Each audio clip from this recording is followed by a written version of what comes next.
Today I'm going to talk to you about economic recovery.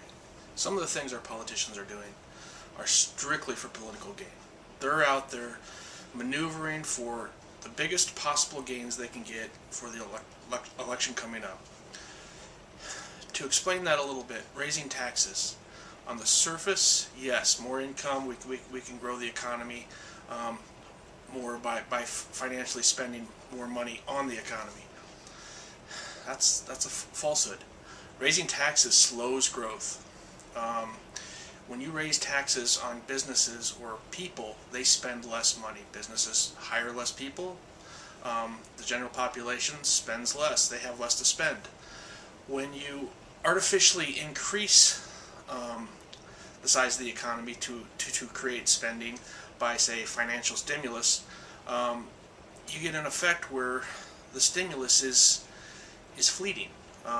There's no way that our Congress and our President can come up with every scenario in every business and understand what is needed for every dollar that they're spending on financial stimulus to increase our economy. I'm sorry, Mr. President and Congress, you're just not collectively that smart. Nobody is. However, as a country, if you create opportunity for businesses to spend money and for people to spend money, if you create incentive for them to create more opportunity, they take care of it themselves. They go out, they hire more workers because the incentive is there. They go out and they spend money because they are sure of what's going on. Right now, everybody is in standstill. They're not hiring anybody. We do not have the skilled workforce that we need. The skilled workforce is overseas. There's no incentive for them to train anyone. We have debt that is skyrocketing out of control. We're being downgraded because of our debt. Again, business stands still, waiting for things to change. Today I'm going to introduce some ideas that will solve that.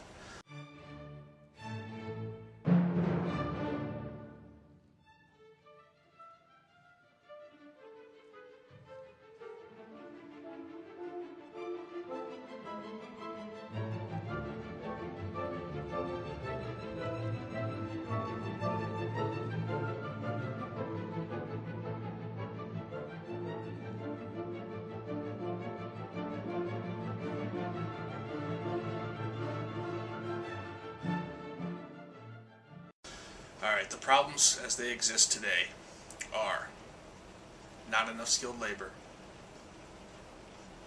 Tax base is shrinking out of control. There's no job growth.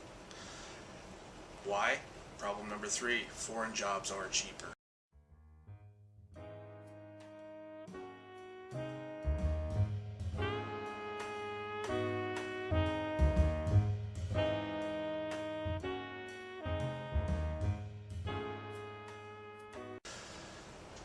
The solutions to these problems, we're going to go one by one, and we're going to create opportunity and incentive.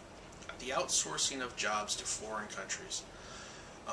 Incentive, all companies that outsource jobs to foreign countries where those jobs are creating goods or services that come back to this country shall be taxed at the same rate and paid at the same rate as equivalent jobs in this country.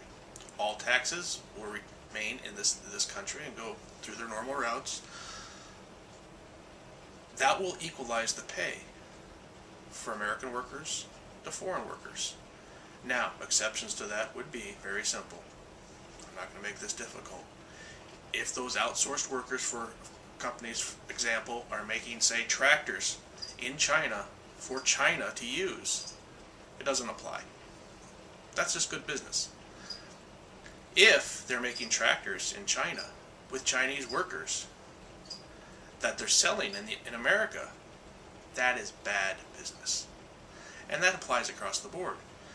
If they're providing customer service to Chinese customers from China to Chinese people, fine, no problem. However, if they're hiring customer service reps or technical representatives from China or India and providing that service to the United States, we're losing out on our tax base there. Those jobs are being outsourced to countries that keep their citizens under their foot. We cannot compete with that on a national level. We're in a new world now. We need to readjust our priorities and set our economy on a solid foundation that allows our country to prosper. We don't care about those countries. Yes, we hope that they do okay, but that's not our problem.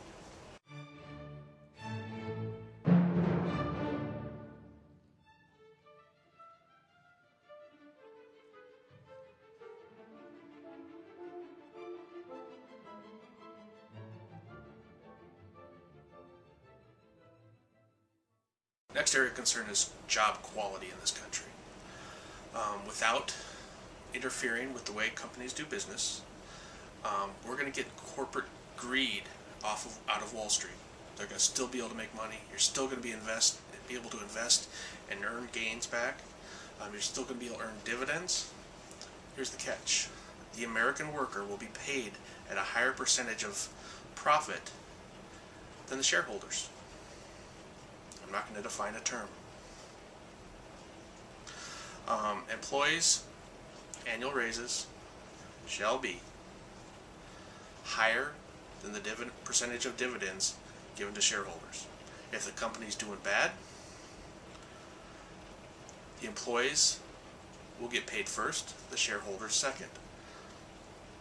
Now, if the company is doing so bad that nobody can get paid, well, guess what? Nobody gets paid.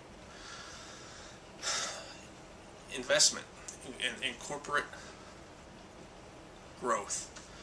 The corporations need to reinvest in themselves at a higher rate than what they're paying middle and senior management. That will allow for corporations to grow. And again, that will increase employee salaries and shareholder benefits. And put senior management, middle management in charge of their own destiny. That will place responsibility on their shoulders to drive the corporations to where they need to go. They're not going to be just trying to eke out just enough to give shareholders so that they can get their big bonuses. No, they are going to empower their employees to be good employees. They're going to still follow all their normal policies for employment status. If an employee's not performing, things happen. If employees are performing well, they should be compensated for that at an adequate level, above that of the shareholders.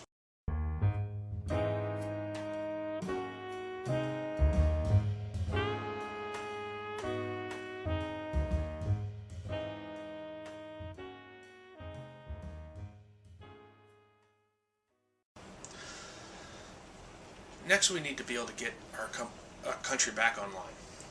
How are we going to get people hired again? Well, through a short-term and a long-term process. I've outlined the dates on the next few pages. We are going to give preferential treatment to companies and tax breaks, heavy tax breaks for hiring unemployed and underemployed people and getting them retrained for our workforce. Short-term, we're going to broaden our tax base. Long-term, we're going to have a sustainable, trained workforce in today's modern world with modern skills to keep this country running. Long-term, we need to have a training regiment every few years that reinstills new training into the workforce so that we stay competitive. This is what this plan will do. If you follow this plan through to the end, the economy will improve. You'll have a higher standard of living in this country, more evenly distributed. There will still be super rich, there will still be poor.